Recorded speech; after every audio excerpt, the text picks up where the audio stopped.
Fala pessoal, eu sou o Júnior e esse é mais um vídeo do Casal Investidor, onde ficar rico é bom, mas ficar rico junto é muito melhor. E com certeza você já viu aquelas notícias no Infomoney, sites de notícias, mostrando que um título público rendeu 57% em um ano, ou então teve queda de 15% em 6 meses. Mas se a renda fixa, além de ser fixa, ela supostamente é mais segura, como é que é possível você ganhar tanto dinheiro assim ou até perder dinheiro? E é sobre isso que a gente vai falar hoje, o assunto está bem legal. Deixa o like já, que ajuda muito a gente, por favor. E segue a gente se você não segue e bora pro vídeo depois da vinheta. Valeu!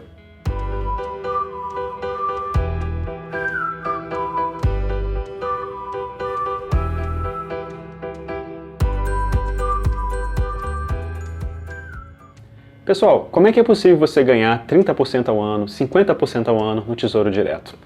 Antes de falar sobre isso, tem que entender que na renda fixa, quando você investe em títulos de renda fixa, na verdade você está emprestando dinheiro a alguém. E no vencimento desses títulos, você recebe o dinheiro que você investiu, mais juros. Então, quando você investe, por exemplo, no Tesouro Pré-fixado ou no Tesouro IPCA, você está emprestando dinheiro, na verdade, ao governo. E no vencimento desses títulos, você recebe exatamente o que você contratou, a taxa que você contratou. Isso porque o governo pega o título de volta e te devolve o seu investimento, o dinheiro que você investiu, mais uma correção pelos juros. A questão é que você pode vender esses títulos antes do vencimento, só que nesse caso você não vende ao governo, você vende, na verdade, ao mercado, ou seja, a outros investidores que estejam dispostos a comprar o seu título. O porém é que, nesse caso, você não tem a garantia da taxa que você contratou com o governo, porque você não está vendendo para ele. Na verdade, quando você vende ao mercado, é o mercado que vai te falar qual o preço que ele paga pelo seu título. E é por isso que a gente diz que o Tesouro Pré-fixado e o Tesouro IPCA sofrem marcação a mercado. Tá, Júnior, mas o que exatamente faz eu ganhar tanto dinheiro a mais assim no Tesouro Direto ou até perder dinheiro? E a melhor maneira que eu encontrei de fazer você entender isso é dividindo o meu exemplo em duas partes. Um vai ser um exemplo considerando um prazo mais longo e o outro vai ser um exemplo considerando um prazo bem curto. No exemplo de prazo mais longo, imagina que lá em 2016, quando a taxa Selic estava a 14,25%, você comprou o Tesouro Pré-fixado, que estava pagando na época 16% ao ano. Beleza? O vencimento desse título era 2026, bem para frente ainda. E aí, se passaram 4 anos, né, você comprou em 2016, chegou 2020 e você ainda mantém esse título que paga 16% ao ano. Só que em 2020, a Selic está a 2% ao ano. Em 2020, os pré-fixados pagam em torno de 4% ao ano, muito abaixo do que você conseguiu. Então você concorda que o seu título, que paga 16% ao ano, num ambiente onde você só consegue 4% ao ano, você concorda que esse título é uma raridade?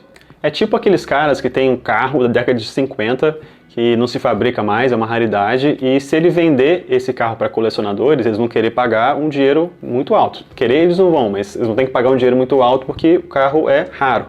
É a mesma coisa com o seu título de 16% ao ano. A questão é, se você levar o seu título até o vencimento, que é 2026, você vai receber exatamente o que você contratou, 16% ao ano. Agora, se você tentar vender esse título antes, como ele é raro e ele vale muito, se você tentar vender esse título no mercado, em vez de para o governo, o mercado vai te pagar um valor muito maior. Mas o contrário também pode acontecer. Imagina que em 2020, com a Selic a 2%, você compra um pré-fixado pagando 4%. E aí 4 anos depois, ou seja, 2024, a Selic está mais alta. A Selic agora está em 4%. E os pré-fixados em 2024 estão pagando 6%. E você está com seu título ainda, que rende 4% ao ano. Só que nesse período, 2024, tem títulos melhores pagando muito mais, os 6% ao ano. Então, de novo, se você levar o seu título até o vencimento, você vai receber exatamente o que você contratou, os 4% ao ano. Mas se você precisar ou quiser vender o seu título antes do vencimento, o mercado vai olhar para o seu título, que paga só 4% ao ano, vai ver que tem coisa muito melhor, que paga 6% ao ano, e só vai aceitar comprar o seu título se ele pagar menos. E é assim que as pessoas conseguem perder dinheiro no Tesouro Direto, vendendo antes do vencimento e no momento ruim. Tá? Então, a primeira coisa importante que você aprendeu foi que se você levar o seu título até o vencimento, você ganha exatamente a rentabilidade que você contratou. E a segunda coisa importante que você aprendeu, que é um pouquinho mais complexa, é que o preço do título é inversamente proporcional à taxa de juros. Ou seja, se a taxa subir, o preço cai. porque tem coisa melhor no mercado e o seu título vale menos. Mas se a taxa cair, o preço do título sobe, porque seu título é uma raridade e não tem nada pagando o que ele paga no mercado atualmente. Beleza? Então, guarda isso. Esse foi então um exemplo de prazo mais longo, que eu acho que foi bem tranquilo de você entender, né? Então vamos agora pegar o exemplo de um prazo bem curto, que vai durar alguns dias ou semanas. No exemplo de longo prazo, eu usei a taxa Selic para exemplificar como é que ocorre a marcação ao mercado, ou seja, como é que o mercado diz quanto ele quer pagar pelo seu título. Só que você sabe que o Copom se reúne a cada 45 dias para definir a meta da Selic. Então, depois que ele define, a Selic passa 45 dias inalterada, no mesmo valor. Só que nesse período, o Tesouro Pré-fixado e o IPCA podem variar muito. Então, assim, o que acontece de verdade? Como é que é possível isso? É que, na verdade, não é a mudança na Selic que faz o Tesouro Pré-fixado e IPCA variarem. É a mudança na expectativa da Selic futura. E essa expectativa futura tem um nome técnico chamado juros futuros. E aí existe um mercado chamado mercado futuro, onde os investidores ficam fazendo estimativas de quanto eles acham que vai estar a Selic no futuro. Então, se hoje a Selic está em 2% ao ano, o mercado hoje pode acreditar que em 2030 a Selic vai estar em 5% ao ano. Então, hoje, os títulos públicos com vencimento em 2030 têm que ter uma rentabilidade refletindo esses 5% ao ano que o mercado acredita que vai estar a Selic aqui em 2030. Só que o mercado também pode acreditar hoje que em 2045 a Selic vai estar em 7% ao ano. E os títulos hoje, que tem vencimento em 2045, tem que ter uma rentabilidade alinhada com essa expectativa do mercado, que é de 7% ao ano em 2045. E aí você se pergunta como é que é possível a expectativa do mercado que define a rentabilidade dos títulos do governo. Não seria o próprio governo que seria responsável por definir, por determinar a rentabilidade dos seus títulos? O que acontece é que são os investidores que compram os títulos do governo. Então, se os investidores estão achando hoje que está mais arriscado investir em títulos do governo, eles vão querer uma rentabilidade maior, uma recompensa maior para correr esse risco que eles acham que é maior. Então, por exemplo, quando acontece uma crise política no Brasil, no mesmo dia o mercado já encara esse cenário como mais arriscado. E aí esses juros futuros vão aumentar. Ou então, quando tem uma crise mundial, como a pandemia de 2020, o mercado também encara esse cenário como mais arriscado. E aí ele vai querer taxas maiores para investir nesse cenário com maior risco. Ou seja, ele vai querer que o governo pague taxas melhores a ele. E aí você vai lembrar daquela regrinha que a gente falou agora há pouco, que diz que se a taxa sobe, o preço do título cai. E é por isso que nessas crises o preço do Tesouro IPCA, do Tesouro Prefixado, cai em tanto, o valor do seu título cai tanto.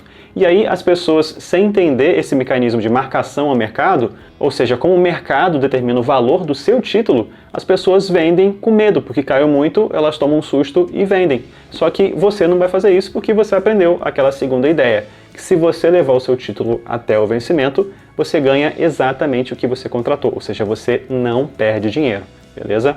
O que é importante você saber é que o mercado é muito dinâmico, então ele pode ter no começo do dia uma expectativa e no fim do dia uma outra expectativa para a Selic no futuro.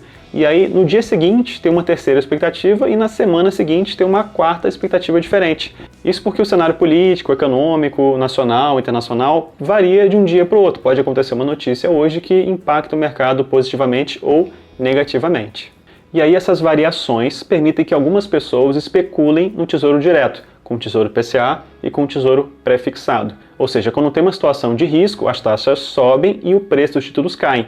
Então as pessoas que querem especular compram um título com preço menor, ou então, pensando para o outro lado, com uma taxa maior, travam essa taxa maior e depois, quando o risco do mercado se dissipa, quando o mercado volta ao normal, essas taxas voltam ao normal e o preço dos títulos aumentam. E aí nessa hora, o cara tem esse ganho, que ele comprou na baixa e vende na alta, ganhando um bom lucro.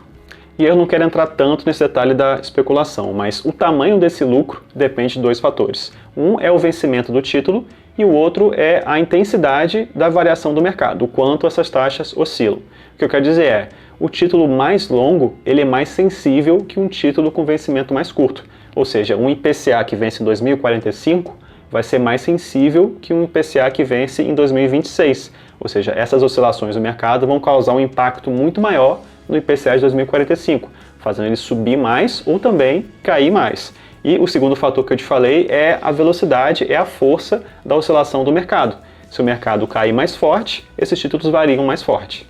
Nesse vídeo a ideia foi te mostrar como é que funciona o mecanismo de marcação a mercado, ou seja, como é que o mercado determina o preço dos títulos IPCA e pré-fixado. Já se você ficou muito interessado nessa questão de como especular com o Tesouro Direto, eu já te falo que não é tão simples assim, tá? Isso aí se chama market timing, ou seja, acertar o tempo do mercado, a hora certa de comprar na baixa e a hora certa de vender na alta. Isso nunca é simples, tanto no mercado de ações quanto no mercado do Tesouro Direto, no mercado dos títulos públicos, tá? O que acontece é que a gente, o ser humano, não tem bola de cristal, a gente não consegue prever o futuro e, principalmente, a gente não consegue prever como o mercado vai acreditar que vai ser o futuro, beleza? Mas eu vou gravar um vídeo no futuro próximo sobre isso, explicando um pouquinho melhor quais fatores podem influenciar essa marcação ao mercado de forma mais detalhada. Então, sugiro que você se inscreva no canal. Se você gostou desse conteúdo, muito obrigado por ter ficado até o final. Dá o like para divulgar esse vídeo para as outras pessoas. E abraço e bons investimentos. Valeu!